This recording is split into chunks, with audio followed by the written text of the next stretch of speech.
Donald Trump's 2024 campaign has been incredible. Not only is he on track to win the electoral college, but taking into consideration previous polling error, he'll also win the popular vote. Harris leads on average by just 0.6%. Meanwhile, Joe Biden in 2020 was up by 7.2. You can clearly see just how much better of a position Democrats were in 4 years ago than they are today. And in this video, we'll be comparing the 2024 electoral map to the 2020 map based on polls, so you guys can see just how much Trump's popularity has gone up over the last 4 years. And so I've already filled in all of the solid states for both candidates. We're only going to focus on the battleground races. This is the extended battlegrounds map. So you do have the traditional 7 swing states, but also races in states like New Mexico, Iowa, and Florida that are going to be less competitive, but still very important. And you might notice that there is a slight difference in the electoral vote count between the 2020 map and the 2024 map,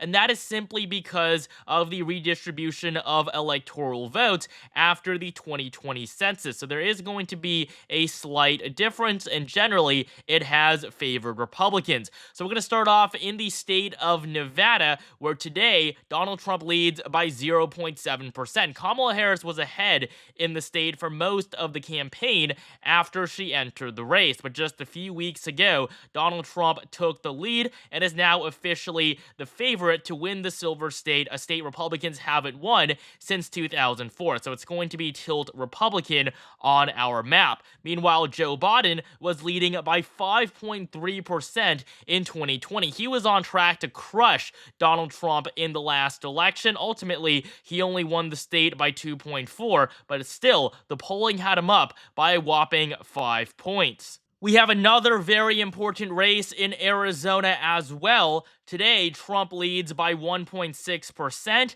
Out of the 7 most recent polls that have come out, the former president leads in 5 of them. Not a single one has Harris in the lead. Now, Trump has been ahead basically the entirety of the time when he ran against both Harris and Biden. There was only a 2-day period where Harris was actually ahead. There's no doubt Trump is going to win Arizona back, a state he actually lost in the 2020 election. 4 years ago, Joe Biden was leading the polls by nearly 3 points. He eventually carried the state by 0.3. It was an impressive flip on Biden's part, but Kamala Harris is not going to be able to repeat the incumbent president's success here from 4 years ago. And so today, Arizona is lean Republican, while last time it was lean Democratic. Moving on to Colorado and New Mexico, today Harris leads by 11 in Colorado, but you do have to keep in mind that this is a Democratic-funded poll, which means that it definitely did oversample Harris supporters,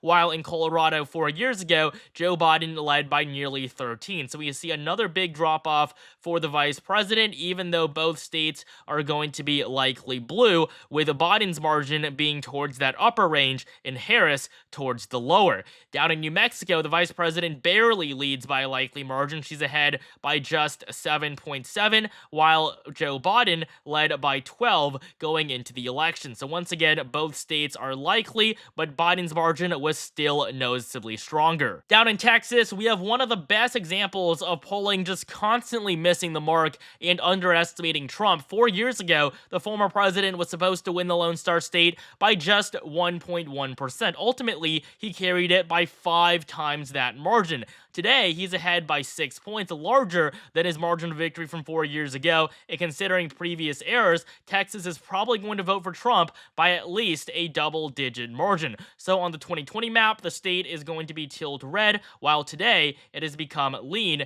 nearly a likely state for the former president. Moving up to the Midwest, this is where you really see a big shift from where we were 4 years ago, and it really starts to get embarrassing for Kamala Harris. We're going to start off in Minnesota, the home state of Governor Tim Walz. Joe Biden led in Minnesota by nearly a double-digit margin. He did perform well in the state. He carried it by over 7 points, following Hillary Clinton's 1% victory from 2016. Today, Kamala Harris is on track for a victory similar to that of Clinton's from 8 years ago. Today's polling shows Harris up by just 4.7%, The most recent Rasmussen poll has her leading by just 3. And this is with Kamala Harris running with Tim Walz as her running mate. If she can't even outperform Joe Biden in the home state of her vice presidential nominee, she has no chance of actually winning the election. And so 4 years ago, Minnesota was likely blue. Today, it has fallen into the lean column.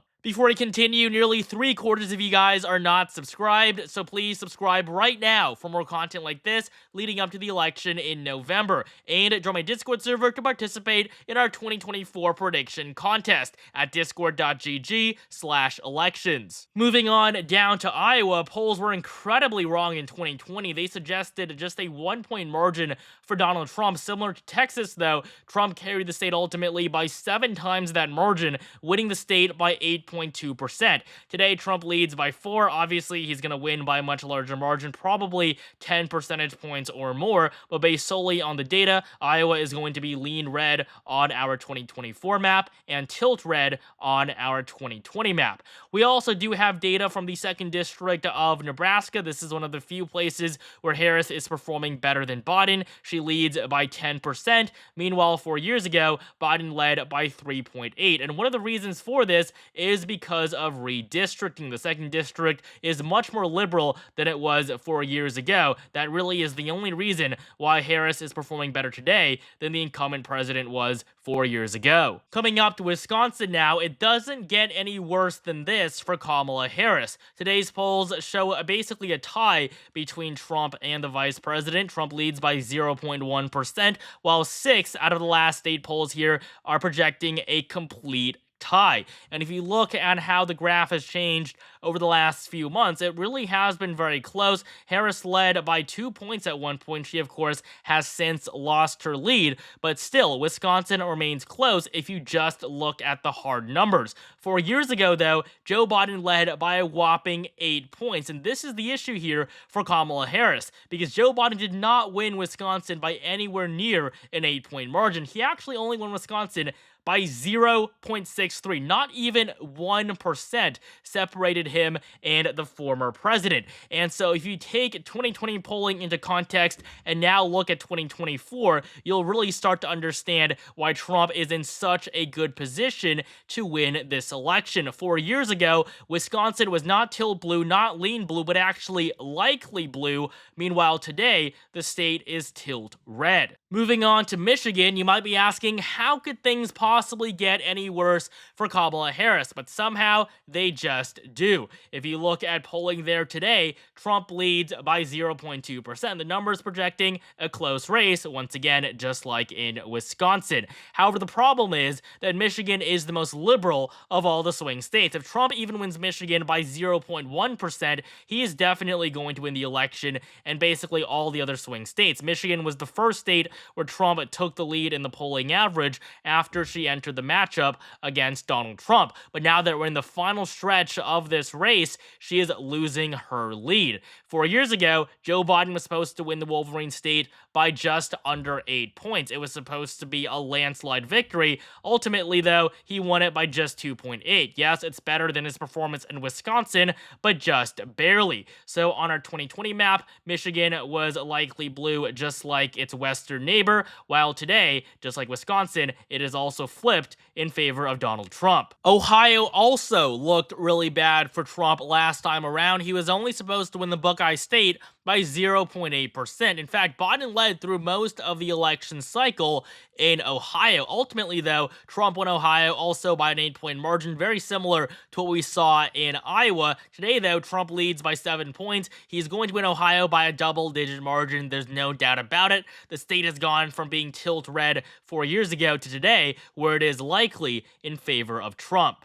And then now to finish off the Midwest in Pennsylvania, Trump's margin today is 0.5%. We see a good mix of polls, although Trump does lead in most of them. Pennsylvania has been very close over the last 2 months. Polling suggests it really could go either way. Now, the polling error was not as bad in the Keystone State as in its 2 western neighbors. Biden was supposed to win by 4.7. He won by 1.2. Still, the polls definitely overestimated Democrats by quite a bit, but not as bad as in Wisconsin and Michigan. So Kamala Harris could feel a little bit better about Pennsylvania, but considering just how poorly she's doing in Wisconsin and Michigan, she has nothing to be happy about right now. So 4 years ago, Pennsylvania was lean blue. The error wasn't as egregious as in many of these other upper Midwestern states, but today, just like basically all its neighbors, it has flipped in favor of Donald Trump, and it is tilt red. We're going to move on up to the Northeast now. We have two competitive New England states, New Hampshire and Maine.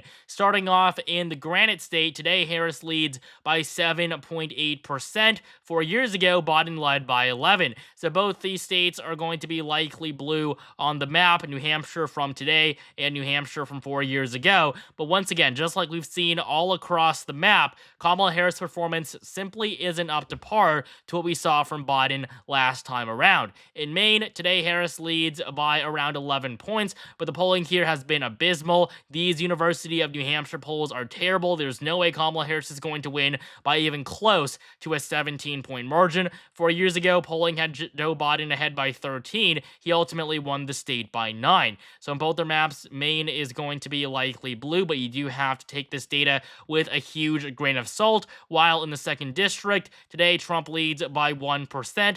4 years ago, Biden actually led, so we have another flip going from lean Biden now to lean Trump. And now to finish off the map down south, we're going to begin up in Virginia, where we see another huge drop-off for the vice president. Today, Harris leads by just 6.4% in a state that Biden carried by 10 in the last election. In fact, he led in the polling by nearly 12 percentage points. If the polls overestimate Democrats here again, Virginia really could go in favor of Trump. That is still generally unlikely, but is definitely within the realm of reasonable possibility. Harris's average has been propelled up by 2 new outlier polls, one of them conducted by Emerson College, which is, of course, one of the most liberal pollsters in the country. So in the Commonwealth of Virginia, we've seen a shift downward for Democrats from likely Biden now just to lean Harris. Down in North Carolina, we have another complete flip from blue to red.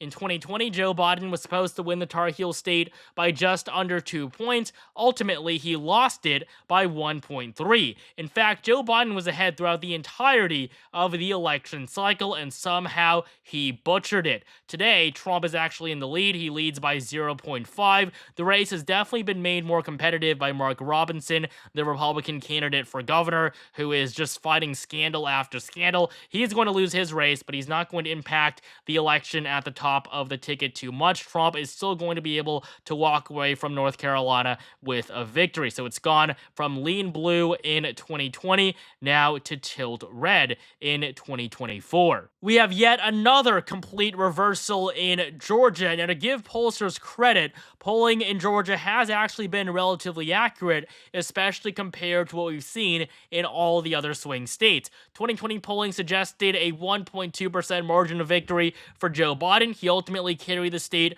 by 0.2. It was one of the closest states in the entire country, and the polls really weren't too far off. Now, today, though, the problem for Harris is that not only is she not leading, but she's trailing by double the margin that Biden led by 4 years ago. This is not a state that Trump is going to lose. Trump, who is underestimated in every single poll, he is not going to lose when all 9 of the most recent polls from Georgia show him ahead. The polling average has favored Trump over the last 2 months. He is going to flip Georgia back, a state he won by 5 points in 2016. So the race has gone from being lean blue in favor of Biden now to being lean red in favor of Trump. And finally, in the Sunshine State of Florida, we have another huge shift, another complete reversal. In 2020, Joe Biden was supposed to win Florida by 2.5 points. He led throughout the entirety of the election cycle. He ultimately lost the state by an even larger margin than he was leading by. Trump won Florida by 3.4.